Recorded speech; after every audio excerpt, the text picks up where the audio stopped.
मुख्यमंत्री का। देखिए, सवाल जो मुख्तार भाई ने कहा वही तक का महदूद नहीं है।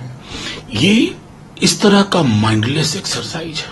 क्या करना चाह रहे हैं इस देश को भाई? गेहूं की बालियां से पूछोगे कि हिंदू के हो कि मुसलमान के हो? ये जो सेब या आम या जो फल रास्ते में बिकते हैं वो सलमान का ये समरेश के खेत से निकल करके आया, उसके पेड़ से। ये जो पानी की टंकियों का केयर टेकर है कौन है? उस्मान है या उमेश है? कहां ले जा रहे हैं इस देश को? क्या क्या बांटोगे? गेहूं की बालियां, दूध मदर डेयरी का है कोऑपरेटिव में। किसने डाला है वो दूध? हिंदू है या मुसलमान है? ये बना के रख दिया इस देश को। अब मुझे पता चला ये हरिद्वार तक पहुंचा है। मैं महाकाल मंदिर गया था, मैंने महाकाल की एक तस्वीर ली, बेचने वाला मुसलमान था। यह सवाल कैसे महत्वपूर्ण है? मेरे एक मित्र मूर्तियों को उन्होंने स्थापित किया है नोएडा में। उन्होंने मुझसे बताया कि एक जो मिश्रा जी थे वो रेट इतना मांग रहे थे, नासिर नाम के व्यक्ति ने उससे 40% कम में मूर्तियां बनाई। मतलब इस देश के मिजाज के साथ मत खेलिए, इसको मत बर्बाद करिए। आप अंतहीन है ये। गेहूं की बालियों से पूछोगे, धान के खेत में जाओगे, सब्जियों से पूछोगे, हे सब्जी तुमको किसने उगाया? तुमको पानी किसने डाला? मैं समझता हूं पूरा देश मर्माहत होना चाहिए। और अगर प्रधानमंत्री जी और उनकी चुप्पी कुछ कहती है तो प्रधानमंत्री जी इसका मतलब आप शरीके गुनाह। सर लेकिन ये जो मामला है ये अब सिर्फ मुजफ्फरनगर सहारनपुर तक ही महदूद नहीं है। उत्तर प्रदेश के मुख्यमंत्री कार्यालय से जो आदेश अभी आया है, अभी ये आदेश आया जिसमें ये कहा गया है कि पूरे प्रदेश में जहां भी कांवड़ यात्रा हो रही है हर जगह नेम प्लेट लगाना होगा। साथ ही ये सर्टिफिकेट, अगर कोई हलाल का सर्टिफिकेट लगा करके कोई अगर सामान बेचेगा तो उसके खिलाफ कार्रवाई भी की। देखिए, मैं सीधे तौर पे कहता हूं, इसलिए मैंने कहा ना कि मुख्तार भाई अधिकारियों तक रुक गए। ये मामला राज्य की सहमति से हुआ और राज्य की समझ कितनी है हिंदुस्तान के इतिहास की। मैं बार बार कहता हूं, कल भी कहा था आपसे, ये महासागर है साहब, इसे तालाब मत बनाइए।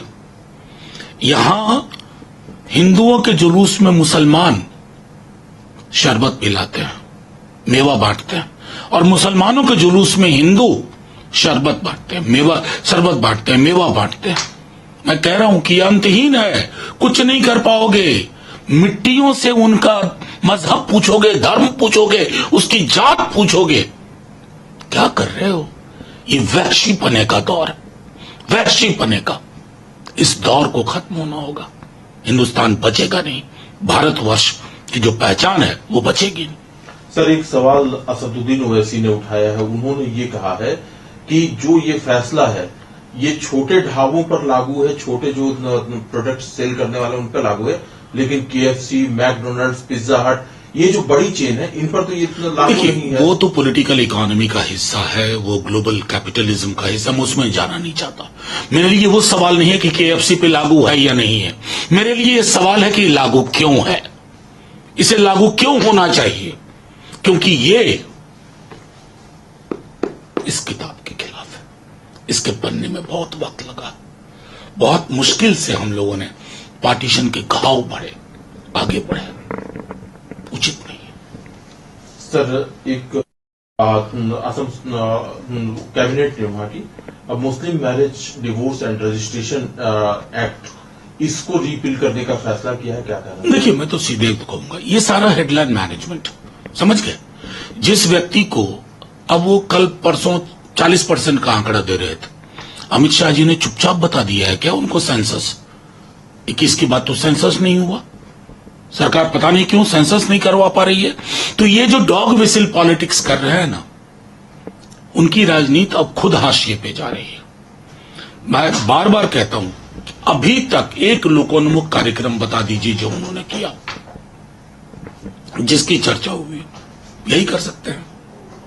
ये गिरिराज सिंह जी वाली पॉलिटिक्स।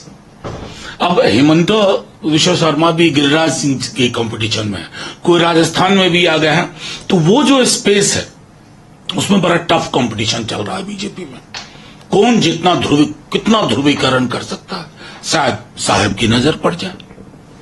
सर मोहन भागवत की उन्होंने कहा कि विकास एक सतत प्रक्रिया है जो कभी नहीं रुकती है, कोई भी आएगा जाएगा, विकास होता रहेगा। साथ ही उन्होंने कहा कि कुछ लोग जो है सुपरमैन बनना चाहते हैं, फिर भगवान बनना चाहते हैं। इस तरह से उन्होंने निशाना साधा और इनडायरेक्टली कहा निशाना साधा, इसको भी समझने में कोई देखिए, आप बिला वजह बहुवचन का इस्तेमाल कर रहे हैं कुछ लोगों का। उन्होंने ऐसा नहीं कहा। उन्होंने कहा कि पहले सुपरमैन फिर भगवान बनने की इच्छा होती है, विश्व रूप धारण करने की इच्छा होती है। तो वो तो नॉन बायोलॉजिकल एंटिटी के बारे में अपनी बात कह रहे थे, जिन्होंने चुनाव के मध्य कहा कि शायद अवतार का कुछ वगैरह वगैरह। लेकिन भागवत जी, ये संकेतों में बात करना बंद करना होगा। संकेतों में बात करने से संकेत तक ही रह जाता है। कठपुतली की डोर तो आपके हाथ में है, ये हम जानते हैं। डोर खींचिए, या तो ये कठपुतली का नाच बंद करवाइए या कठपुतली बदलिए। सर, कल एक और था और डिब्रूगढ़ जाने वाली ट्रेन जो कि चंडीगढ़ से जा रही थी वो ट्रैक से उतर गई। आप चूंकि संसदीय समिति में भी रहे, रेलवे की संसदीय समिति में, आखिरकार ऐसी चूक क्यों हो रही है? देखिए, इसलिए चूक हो रही है ना कि हमारी प्राथमिकताएं बदल गई हैं। इस देश में 2 महत्वपूर्ण रेलवे मिनिस्टर हुए जो आज भी याद किए जाते हैं। एक हमारे राष्ट्रीय अध्यक्ष लालू जी और एक मधु दंडवते। उनके लिए यात्री प्राथमिकता थे, यात्रियों की सुरक्षा प्राथमिकता है। अब प्रॉफिट प्राथमिकता है। वंदे भारत चल रही है और भारत की 90% ट्रेन जिसपे आम आवाम चल रहा है, उसकी कोई चिंता नहीं है।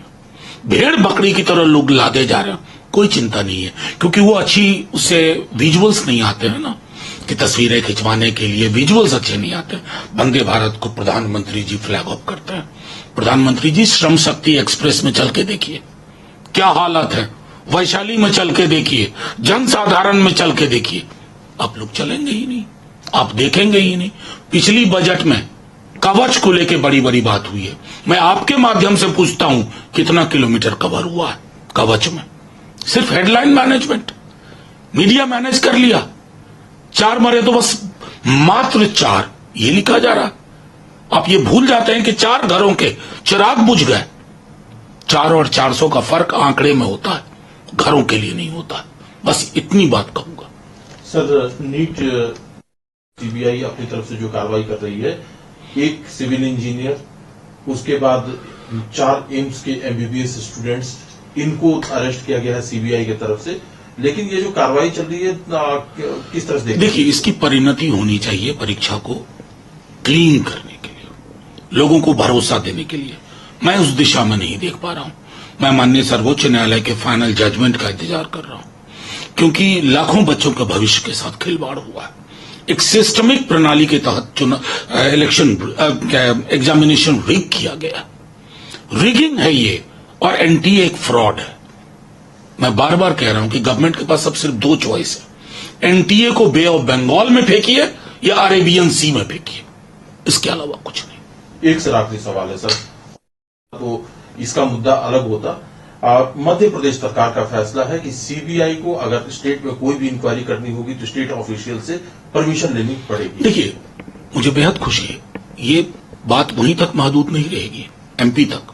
बंगाल में आपने देखा, अब तमिलनाडु देखेंगे, अब अलग अलग राज्य देखेंगे, भाजपा शासित राज्य भी देखेंगे, क्योंकि सेंट्रल ब्यूरो ऑफ इन्वेस्टिगेशन ना 2 लोगों की जेब में, ईडी 2 लोगों की जेब में, आईटी 2 लोगों की जेब में है, और उनमें से एक व्यक्ति की जेब से उतावले रहते हैं बाहर निकलने को। और वो व्यक्ति तय करता है कौन जेल में रहेगा चुनाव के दौरान, वो व्यक्ति तय करता है किसको आगे भेजना है जेल में। इससे इनकी साख पर तो अब मैं सवाल ही नहीं, इनकी साख तो मिट्टी में मिल चुकी है इन एजेंसीज की। मुझे सिर्फ ये डर है कि अगर ये एजेंसी ऐसी ही चलती रही और 240 जिस दिन 140 हो जाएगा, आप भी चक्कर लगाओगे।